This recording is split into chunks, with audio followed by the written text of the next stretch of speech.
actualidad, espectáculos, negocios, deportes, todo en TV Radio Miami, la nueva televisión. Agustín Ranguni presenta Coincidencias con Enrique Llamas de Madariaga y Denise Pesana, desde Punta del Este, Uruguay, uniendo al mundo. Una Argentina que nos ponen en situaciones de riesgo todos los días. Sí, a ver, yo creo que justamente el pánico ha hecho que la sociedad global acepte, digamos, esta intromisión de los gobiernos para que de alguna manera funcionen como una especie de capitán de barco.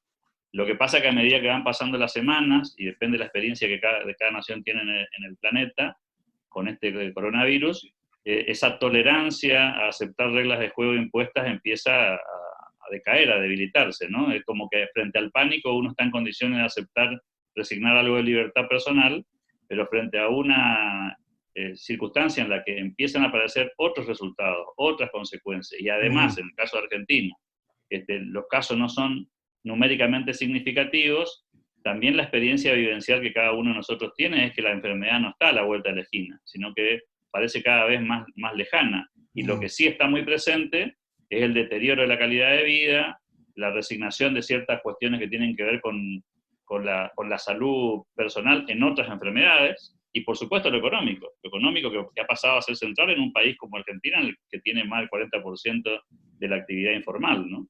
Hablando de economía, te quiero hacer la primera porque Enrique seguramente ya tiene preparada una munición de preguntas muy interesantes para hacerte, pero ¿estamos en camino de una cesación de pagos, una cesación, digamos, un default en la Argentina, o hay posibilidades de que haya recuperación?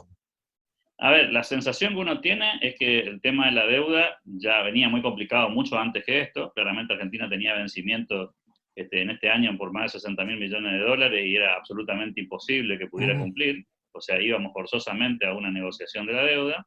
El coronavirus lo que hizo fue, de alguna manera, darle una mano a Argentina en el sentido de que el tema de la deuda para los acreedores pasa a ser un tema importante, pero no tan importante como lo era en la prepandemia. Y eso le da a Argentina alguna posibilidad de una mejor negociación. Mi sensación es que la negociación recién empezó, estamos bastante lejos de que esto sea el final de la historia, estamos en la etapa en la que uno ofrece una forma de resolver la deuda y el otro dice que no, y otra vez hay otra oferta, y esa secuencia se va a repetir, me parece, durante varias semanas. Argentina está virtualmente en default porque no puede pagar. Es decir, por más de que hubiera una buena alternativa, la chance concreta de cumplir con los compromisos que tenía Argentina son hoy inviables. Y en este escenario mucha más. Con lo cual yo creo que Argentina ya entró en default en realidad. Por eso inclusive hasta el mismo presidente habla de este default virtual, ¿no? Lo que estamos discutiendo ahora es si nos van a dejar estar adentro del juego durante un poco más de tiempo, aún sin pagar. Y esa es un poco la pregunta, el gran signo de interrogación que tiene Argentina hoy. Fuera del mercado de capitales ya está Argentina. Es decir, hoy no le van a prestar, ni al Estado ni a los privados. Es decir, también los privados se ven muy lastimados en este contexto, ¿no? Porque ¿qué empresa puede conseguir financiamiento afuera? Claro, claro. Yo también estaba recordando declaraciones que hizo ayer mismo el presidente Alberto Fernández, cuando decía que no hay mucha diferencia en entrar o no entrar en default, porque según lo que él habló con, creo que era Stiglitz, me va a recordar Enrique, según lo que él habló, van a ser muchos los países que entren en el default, entonces Argentina va a ser uno más entre tantos. Se habló de 40 países, algo que fue desmentido, obviamente, por economistas que dijeron, no, lo que está diciendo no es cierto, los que van a entrar en default van a ser países muy pobres. A ver, esto es así. Lo que yo creo que Argentina tiene todavía, entre comillas, una ventaja, es que la problemática económica global es bastante más significativa que el problema de la deuda de Argentina, de un país que por otro lado nadie tenía expectativa de que pagara. Parece que la expectativa de los acreedores en general era que Argentina no pudiese resolver esto en el corto plazo. A ver, la discusión termina siendo finalmente el periodo de gracia. Es decir, acá lo que es concreto y contundente es que Argentina este año no va a poder pagar los 60 y pico mil millones de dólares que tiene de vencimiento. Eso es irrefutable. Si con una caída prevista del 1,5% del Producto Bruto eso era inviable, con una caída, el presidente dice 5%, los economistas más prestigiosos hablan del 10% o más, claramente Argentina no está en condiciones de pagar absolutamente nada. Hay que tener superávit fiscal para poder pagar deuda, y Argentina no tiene ni crecimiento previsto, ni superávit fiscal. Ninguno de los dos requisitos que se necesitan para poder pagar deuda. Así que Argentina virtualmente no la va a pagar.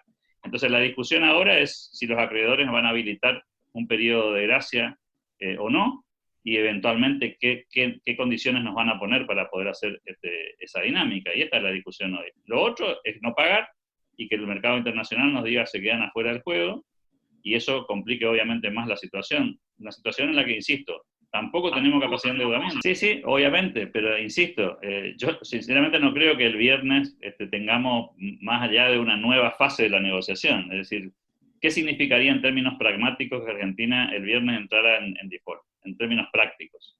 Que nos van a dejar de prestar, ya no nos prestan. ¿Sí? Que no vamos a pagar, es decir, no vamos a hacer un envío de fondos para poder cancelar algunos de estos vencimientos, tampoco va a pasar. Es decir, lo que está en discusión me parece en definitiva es este famoso tema de los periodos de gracia, y si eventualmente aceptan una propuesta con alguna quita sobre intereses.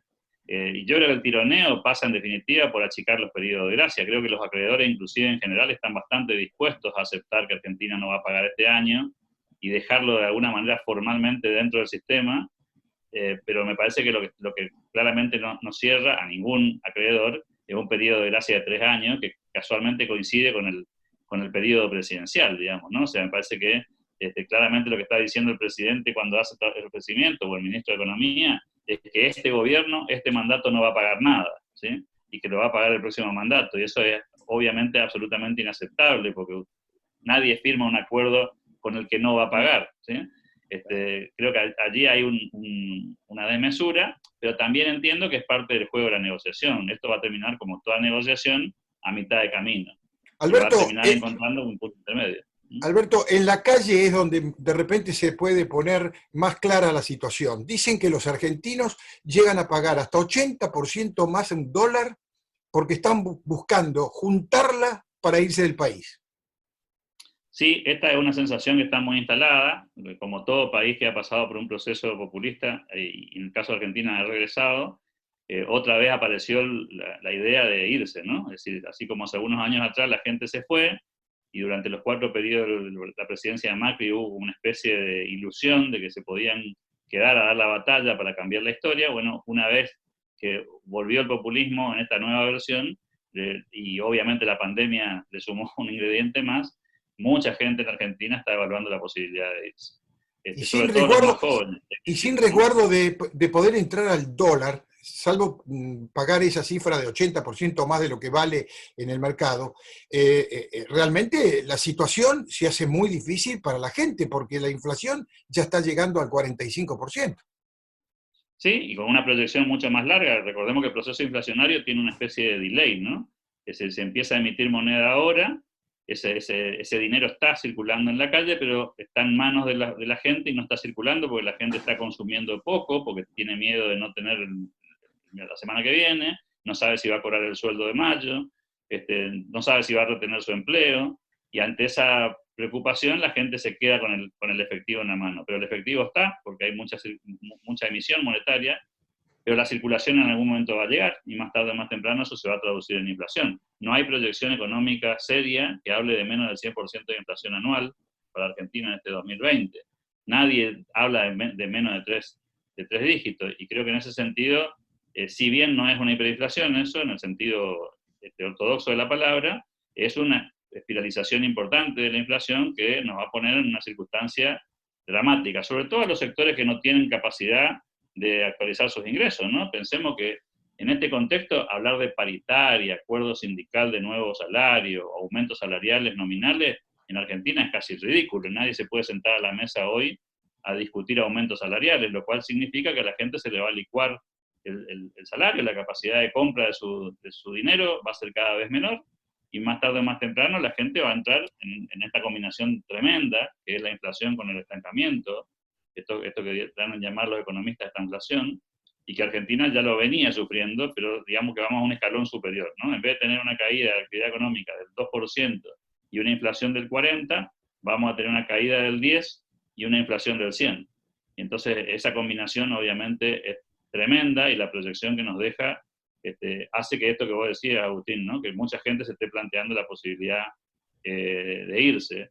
Y de irse, a ver, cuando el argentino promedio habla de irse, no habla de irse a Dinamarca. El argentino promedio, cuando habla de irse, habla obviamente de Uruguay, habla de Chile, habla de Paraguay, depende en qué lugar del país se vive. Y por supuesto, aquellos que tienen la posibilidad de hacerlo por alguna ventaja migratoria, o lo hacen a Estados Unidos o a Europa. Pero me parece que digamos, la frontera cercana es lo que está más a la vista hoy, y creo que mucha gente se lo está planteando, insisto, sobre todo los más jóvenes, sobre todo los más jóvenes. Qué panorama triste, y todo esto, Alberto, con una inflación de, algunos la calculan en más de 300%. Hay una emisión de billetes de 300.000 millones mensuales. Se imprimen, o sea, se pinta papel a razón de 1.000 millones de billetes por día. Una locura, ¿no? ¿Cuánto puede durar esto? Muy, muy poco, y con un agravante. Por eso hoy salía el ministro de Salud de la Nación con una frase que, viniendo de la boca de él, es medio extraña, ¿no? Cuando él dice, necesitamos mantener la cuarentena, pero necesitamos volver a la actividad económica. Esto tiene que ver con que la mayoría de los municipios, la provincia y la nación están recaudando por debajo del 40% de lo que venían recaudando en los meses anteriores. Y según las provincias, en algunos lugares esto es peor, porque aquellos que dependen de la actividad agropecuaria y exportadora tienen alguna ventaja. Los que no tienen esa vinculación con el mercado están bastante peor, y sus economías dependen básicamente del gobierno, del Estado. Y si no se pagan los sueldos públicos, ya esta semana hubo rumores bastante fuertes de que varias provincias no tienen forma de pagar los sueldos en esta semana. Con lo cual, sin asistencia financiera de la nación, y cuando decimos asistencia financiera, ¿qué estamos diciendo? Estos papelitos de colores que imprime el gobierno, no estamos hablando de financiamiento genuino, sino simplemente de emisión monetaria indiscriminada para cumplir con los compromisos nominales del salario. Ahora, eso, insisto, no pasará en mayo, no pasará en junio, pero de julio en adelante vamos a tener una escalada inflacionaria significativa, y eso nos va a poner, obviamente, en mucho nivel de debilidad, con un agravante. Muchas empresas se van a morir en el camino. Es decir, a diferencia de lo que piensa el gobierno, o dice el gobierno, que levantamos la palanca y arranca, lo cierto es que hay muchas empresas que no van a tener manera de volver a la actividad, porque básicamente en el proceso se murieron. El gobierno prometió ayuda que no llega. Si ustedes intentan entrar a la página de la AFIP esta mañana para que los monotributistas o autónomos consigan ese préstamo que el gobierno dice que está disponible, la página se cae y nadie puede terminar pidiendo el préstamo. Es decir, que lo cierto es que en los hechos esa ayuda es muy relativa, ¿sí? Y no llega a tanta gente como dice el gobierno. Inclusive hay mucha gente que tiene que cobrar la ayuda del IFE, de esta ayuda que el gobierno intentó hacer desde el mes de marzo. Estamos hablando de lo que prometieron en marzo, ¿no? Al día de hoy no cobraron. Y ya están hablando de repetirlo en mayo. ¿Sí? Hoy veía una declaración de Carlos Melconian, el economista, que decía que el gobierno, además de imprimir al nivel que está imprimiendo ahora a lo loco, debería imprimir paralelamente coronamonedas. Ya tuvimos el patacón, bueno, lo dijo Melconian, está en la tapa de uno de los diarios, uno de los principales diarios hoy. La verdad que no sé cuál es su opinión, Alberto. A ver, las cuasimonedas fueron una experiencia trágica en Argentina. Yo creo que el gobierno nacional en ese sentido me parece que prefiere, es decir, ya que vamos a pintar papelitos, pintemos uno solo, y no tengamos una especie de competencia de papelitos pintados entre provincias, porque eso, por otro lado, digamos, deteriora muchísimo, más aún, o sea, uno tiene que convivir en ese contexto con la inflación nacional más el deterioro local.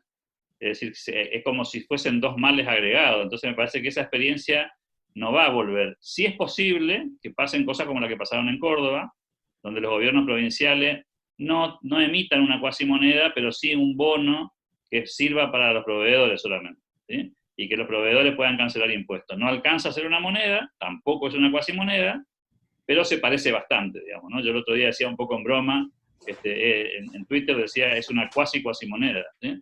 Es decir, no alcanza a ser tampoco una cuasimoneda, pero sirve para que los proveedores cancelen deuda, por ejemplo.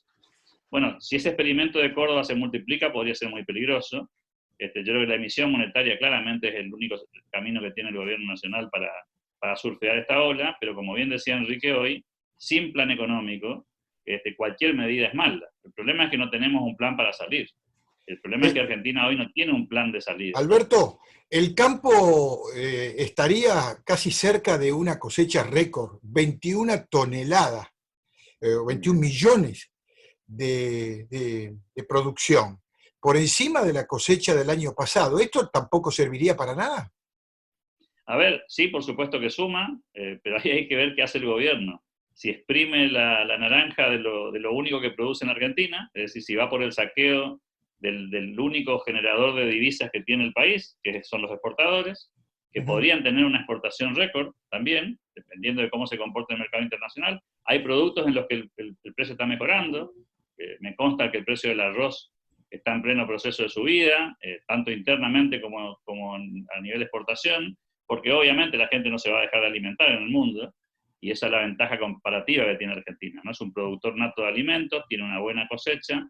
La pregunta es si el gobierno no se va a quedar con una tajada significativa de eso, ¿no? Yo creo que la próxima embestida que vamos a escuchar va a venir por ese lado, de que el gobierno intente quedarse con el único sector económico argentino que todavía está parado. Claro, pero acá hay un tema muy, muy difícil. Los productores de soja, para ellos, el dólar que le dan es de 40 pesos, porque le pagan lo oficial, que es 68, y le sacan el 30% y dicen, afuera está 120 el dólar, y a mí que trabajo en el campo toda la vida, me están dando a 40. ¿Qué pasa con esto? Estas deformaciones que tiene Argentina son muy particulares, porque además también se da la paradoja de que muchos exportadores van a poder importar con ese dólar también. Es decir, van a tener un dólar falso a la hora de importar, y seguramente alguno lo va a aprovechar, ¿no? Porque estaría bueno importar un tractor a 70 pesos cuando en el mercado está a 120, ¿no? Pero lo pueden hacer unos pocos privilegiados que tienen acceso a esa disponibilidad, no es un funcionamiento normal de la economía. Exacto. En el campo hay cierto entusiasmo, prudente entusiasmo, porque claramente el campo ha tenido la ventaja de no paralizar su actividad, o no paralizarla fuertemente. Ha tenido inconvenientes operativos, algunos escollos en la distribución, en el transporte, pero básicamente la siembra y la cosecha siguieron un ritmo bastante normal, digamos, ¿no? Pero hay que entender que eso es el 30% o 40% de la economía argentina, no más que eso. El resto de la economía es de servicios e industrial. No es el sector que más emplea mano de obra, el campo. El sector que más emplea mano de obra claramente sigue siendo el de servicios y el comercial, y ese es el que está muerto. Es decir, porque acá hay una paradoja. El gobierno habilita actividades, dice que en estas horas va a habilitar 20 rubros más. El problema es que la gente que tiene que comprar no está habilitada para salir. Es decir, si ustedes tienen un negocio abierto, una ferretería en la ciudad de Buenos Aires, o en el conurbano, el dueño está contento porque pudo abrir la puerta después de varias semanas cerradas. Ahora, si la gente que le tiene que comprar está asustada y está en su casa, este señor no va a vender nada, ¿sí? Y si no vende, no le va a poder pagar a los empleados. Este círculo vicioso ya lo conocemos en Argentina. Entonces, Alberto, no se trata solamente de abrir, ¿no? Alberto, esta situación que estás describiendo y que todos entendemos muy bien lo que está sucediendo y lo vemos, pareciera ser que no lo ve el gobierno y se cree que somos tontos. El ministro de Economía está alentando que ahorremos en pesos, dice. Hay que ahorrar en pesos, hay que hacer patria. Él tiene 3 cuentas en dólares. ¿Se cree, cómo se puede llegar a explicar una situación de esta naturaleza cuando se hace público que él tiene 3 cuentas y opera en dólares? Yo creo que nos toman el pelo. Me parece que ellos entienden muy bien lo que pasa. Me parece que el gobierno razona muy bien. Esta declaración del ministro de hoy, de Salud, muestra que el gobierno entiende lo que pasa. Sabe que si no recauda, no va a funcionar. Y si la actividad comercial no factura, no hay impuestos. Bien. Así de lineal. Hay una rebelión fiscal en Argentina que excede a la cuarentena, es decir, hay un enojo muy contundente por parte de aquellos que tienen posibilidad de pagar impuestos, y aún pudiendo hacerlo no lo hacen.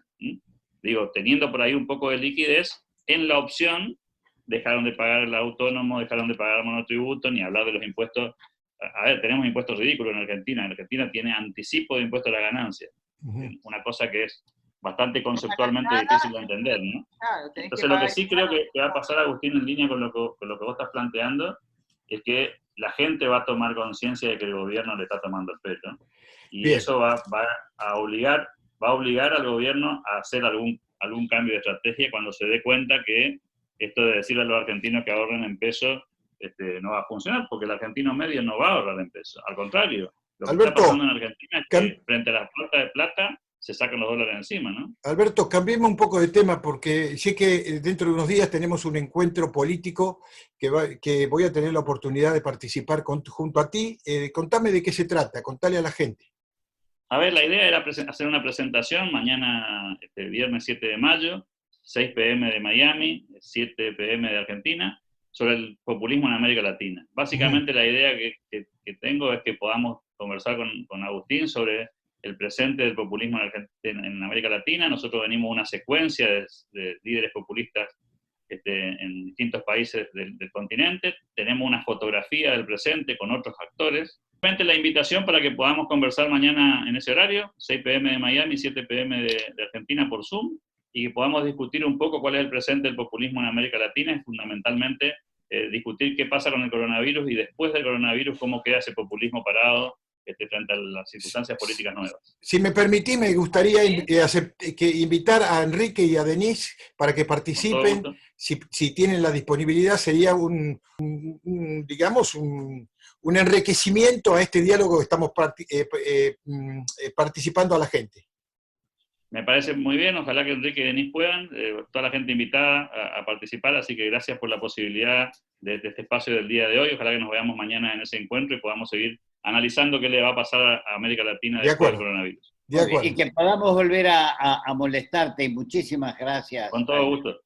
Muchísimas gracias a ustedes. Hay una cifra que seguro vos la tenés cuando pide ahorrar en pesos el ministro de Economía, una quimera, ¿no? Desde 1935, el porcentaje de la depreciación de la moneda en la Argentina fue de 288.606 billones por ciento. Es de risa, realmente de risa. Es terrible. Muchísimas gracias, Alberto. Agustín, a ustedes por el tiempo.